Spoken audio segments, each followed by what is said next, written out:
నా కొడుకులారా, రే ఓ రాజకీయ నాయకులారా, తొక్కిడుస్తా ఇను, తిత్తి తీస్తా ఇను. రాజకీయ నాయకుడు అంటే 8 అక్షరాలు. రా రాక్షసుడు, జా జలేంద్రుడు, కీచకుడు, యా యమధర్మరాజు. రాజకీయం క్లోజుడు, మిగిలింది నాయకుడు. నా అంటే నారాయణ, నారాయణ నారదముని.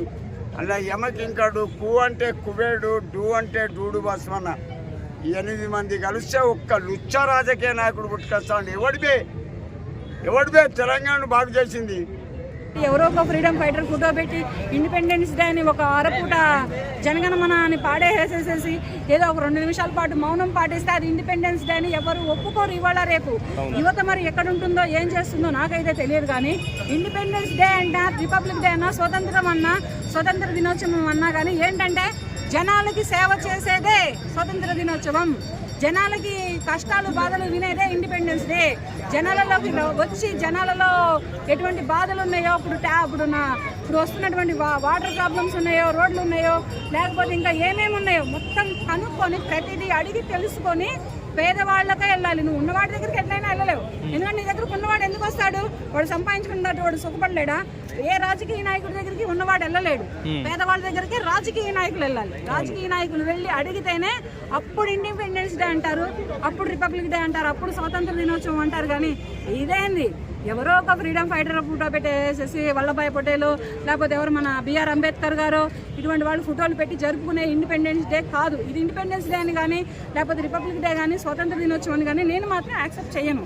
నేను ఇవన్నీ నేను అంత పెద్దగా స్కూల్లో కానీ కాలేజీలో కానీ చదువుకోలేదు. కాకపోతే ఏంటంటే చదివాను, జీవితాన్నే కాదు నా జీవితం నేను చదువుకుంటాను బ్రో. నా జీవితంతో ఎవరికి సంబంధం ఉండదు. కానీ రాజకీయాలనే కానీ, ఈ రాజకీయ నాయకులు చేస్తున్నటువంటి ప్రయోజనాలనే కానీ, వర్కులనే కానీ, పనులనే కానీ చదివాను. ఇప్పుడు ఎమ్మెల్యే ఇంటికి వెళ్ళాలి అంటే ఎమ్మెల్యే ఇంటి ముందుకు వెళ్ళి ప్రజలు నుంచోవద్దు. ఎమ్మెల్యేనే ప్రజల దగ్గరికి రావాలి, ఎంపీనే ప్రజల దగ్గరికి రావాలి.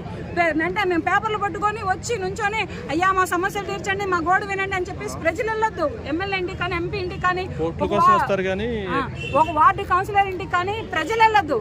ప్రజల్లోకి వీళ్ళు వచ్చి వీళ్ళు చేసే సేవను బట్టే రాష్ట్రం సస్యశ్యామలం అవుతుంది. రాష్ట్రంలో ప్రతి పేదవాడికి కావాల్సిన నిధులు అందుతాయి, కావాల్సిన సమస్యలు తీరుతాయి. నువ్వు చారానా హెల్ప్ చేస్తావో, ఆటనా హెల్ప్ చేస్తావో చేయొద్దని నేను అనట్లేదు. కానీ ఎంతవరకు అది నిజమవుతుంది, ఎంతవరకు పేద ప్రజలకు అనేది అందుతుంది, పేదవాడికి ఎంతవరకు నువ్వు పెట్టే పచ్చడి మీదకైనా పంచపక్ష వరవణాలైనా వెళ్తున్నాయి. వెళ్ళాలి అంటే ఇటువంటి కావు ఇండిపెండెన్స్ డే అంటే.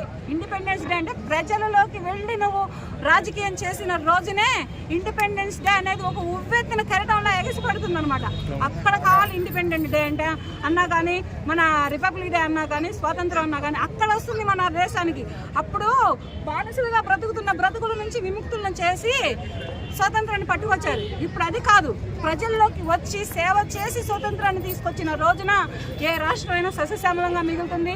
ఏ రాష్ట్రంలో పేదవాళ్ళకే కానీ, చిన్న చిన్న మధ్యతరగతి కుటుంబీకులే కానీ, వాళ్ళ ఉద్యోగాలే కానీ, వాళ్ళు బ్రతుకుతున్న బ్రతుకులే కానీ రాజకీయ నాయకులకు తెలుస్తుంది.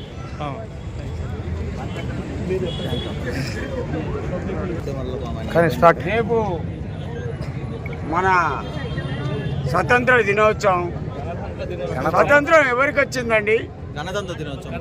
అదేనండి, గణతంత్ర దినోత్సవం. ఎవరికి వచ్చింది స్వతంత్రం? ప్రజలకి. ఎవరికి వచ్చింది చెప్పు? నీకొచ్చిందా? నీకొచ్చిందా? నీకొచ్చిందా? నీకొచ్చిందా?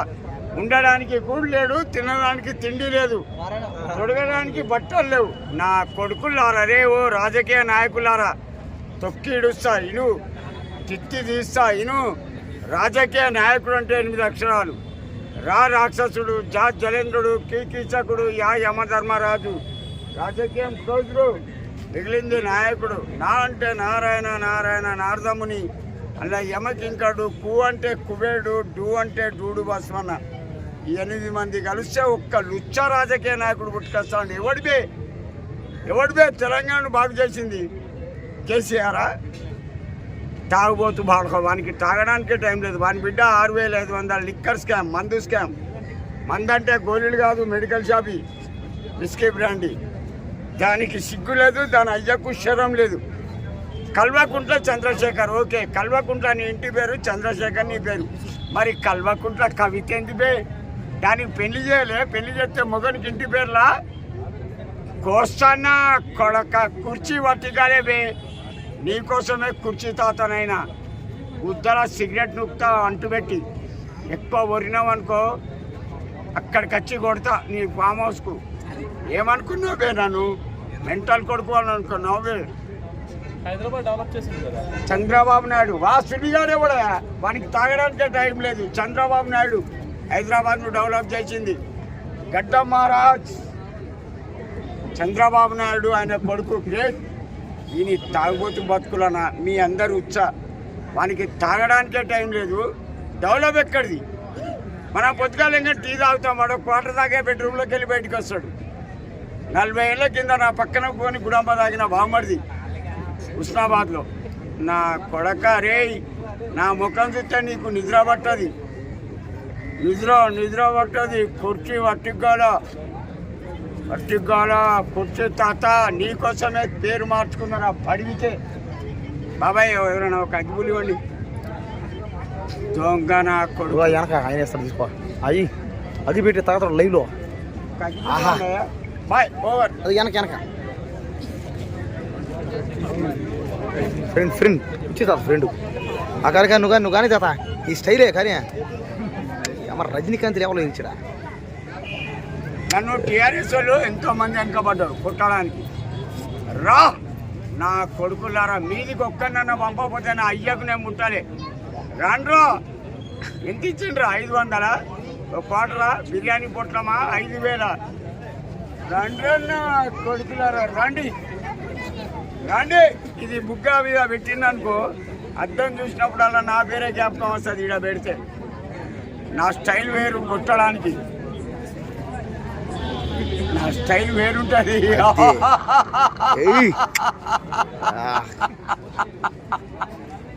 నా స్టైలే సపరేటు.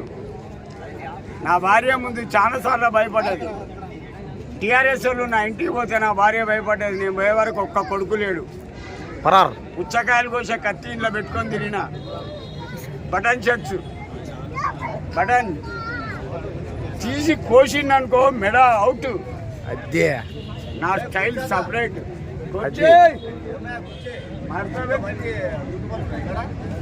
మడత పెట్టిన అనుకో నేను ఎవరికినా రేవంత్ రెడ్డి అయినా సరే తప్పు చేసినాక మడత పెడతా. ఒకటి బాగినాడు బాబాయ్, నువ్వు తప్పు చేసినా మీద నా గురించి జనాలకి ఎరక. తప్పు చేస్తే ధైర్యంగా ఒప్పుకో. నేను నిజంగా చెప్తున్నా, నేను తప్పు చేసిన మీద అది నేను కూడా అంతే. నేను తప్పు చేసి మీ మీద బాయ్. మీ అందరికీ దండం. ఇంతసేపు ఆగినందుకు అభిమానులకు దండం అండి. బాగొచ్చిందా? ఓకే తాత సూపర్. యాక్సిడెంట్ అదిరిపోయింది. ఆయన పిలిచాడు పో డబ్బులు. వీళ్ళకి వచ్చే అవకాశం లేదని నా అభిప్రాయము. తర్వాత ఏదైనా చేయాలనుకుంటే వారి అనుభవంతో ముఖ్యమైన వాళ్ళ సలహాలు సూచనల మేరకు పవన్ కళ్యాణ్ గారిని చేస్తారా, నారా లోకేష్ గారిని చేస్తారా అనేది మనం డిసైడ్ చేయలేము. వారు అనుభవజ్ఞులు రాజకీయంలో. వాళ్ళు ఉన్నంత వరకు ఎవరు కాకపోవచ్చు అని నేను అనుకుంటున్నా. ఇద్దరు కూడా ఓడిపోయి గెలిచిన వాళ్ళే. అయితే ఈ 6 నెలల్లో వాళ్ళ పరిపాలన కానీ అది వాళ్ళ చేసే విధానం కానీ ఎలా అనిపించింది? ఇక 2 కోణాల్లో చూడవచ్చు. మంచి జరుగుతుంది, చెడు జరుగుతుంది. కాకపోతే ఇప్పుడు మంచి ఎక్కువ జరుగుతుందని అందరు అనుకుంటున్నారు. ఏదైనా బ్రదర్ ఎవరు మారినా ఎవరు వచ్చినా జరిగేదైతే కంటిన్యూస్గా జరుపుకుంటూ పోతూ ఉంటుంది. అయ్యే అభివృద్ధి ఎలాగవుతుంది. కాకపోతే చంద్రబాబు నాయుడు గారికి ఐటీ పైన అవగాహన ఎక్కువ ఉంది కాబట్టి ఏపీకి న్యాయమే జరుగుతుందని. పవన్ కళ్యాణ్ గారి పాలన ఎలా ఉందండి? పర్సనల్గా అయితే నేను ఏది చెప్పదలుచుకోలేదు. వాళ్ళ పని వాళ్ళు చేసుకుంటూ పోతున్నారు అంతే. అయితే ఇప్పుడు ఇటు రేవంత్ రెడ్డి గారు ఇక్కడ ఐటీ మినిస్టర్, అటు చంద్రబాబు గారు అక్కడ ఐటీ మినిస్టర్ లోకేష్ గారు అందరూ కూడా దావోస్ వెళ్ళారు. పెట్టుబడులు బాగా తీసుకొచ్చారు. సో మరి ఇప్పుడు హైదరాబాద్ ఆల్రెడీ డెవలప్ అయింది. ఇక్కడ తీసుకురావడానికి ఏం లేదు. మరి ఏపీ ఇంకొక 2-3 సంవత్సరాల్లో ఐటీ హబ్ గా ఏది కూడా ఎప్పుడే ఒక విషయం గుర్తుపెట్టుకోవాలి. మొత్తానికి డెవలప్ అయిందని దేని కూడా అనడానికి రాదు. డెవలప్మెంట్ అవుతూ ఉంటుంది. పూర్తిగా డెవలప్ అయిందని ఎప్పుడు అంటాం? అన్ని సౌకర్యాలు, సకల సౌకర్యాలు ప్రతి ఒక్క పౌరునికి అందినప్పుడు డెవలప్ అయిందని అంటుంటాం. కాబట్టి డెవలప్ అవుతూనే ఉంటుంది. డెవలప్ అయిపోయింది అనేది మనం ఇప్పుడు హైటెక్ సిటీ ఉంది, గచ్చిబౌలి ఉంది. ఈ రేంజ్ ఆఫ్ లో ఏపీలో కూడా ఏదో ఒక జిల్లాలో అభివృద్ధి చెందుతాయి. ఆ కంపెనీలు రావడం వల్ల కానీ అక్కడ వచ్చే కుర్రోళ్ళకి ఉద్యోగాలు రావడం వల్ల జరగవచ్చు అని అనుకుంటున్నాం. జరగవచ్చు 100%. సో ఓవరాల్గా ఫ్యూచర్లో లోకేష్ గారు కానీ పవన్ కళ్యాణ్ గారు ఇద్దరిలో ముందు సీఎం అయ్యే ఛాన్స్ ఎవరికి ఉంది? దానైతే నేను చెప్పలేనండి, ఎందుకంటే ఫ్యూచర్ని నేను ఇప్పుడైతే డిసైడ్ చేయలేను. చంద్రబాబు నాయుడు గారు ఉన్నంత వరకు, వాళ్ళ పరిధి అయిపోయేంత వరకు, వాళ్ళ పీరియడ్ అయిపోయేంత వరకు వాళ్ళు కొనసాగుతారని అందరికీ తెలిసిన విషయమే. తర్వాత ప్రజా నిర్ణయం. వాళ్ళు సపరేట్గా పోటీ చేస్తే పవన్ కళ్యాణ్ గారు అవుతారేమో గెలిస్తే, వీళ్ళు సపరేట్గా పోటీ చేస్తే వీళ్ళు అవుతారేమో, పొత్తులో గెలిస్తే వాళ్ళే నిర్ణయం తీసుకుంటారు.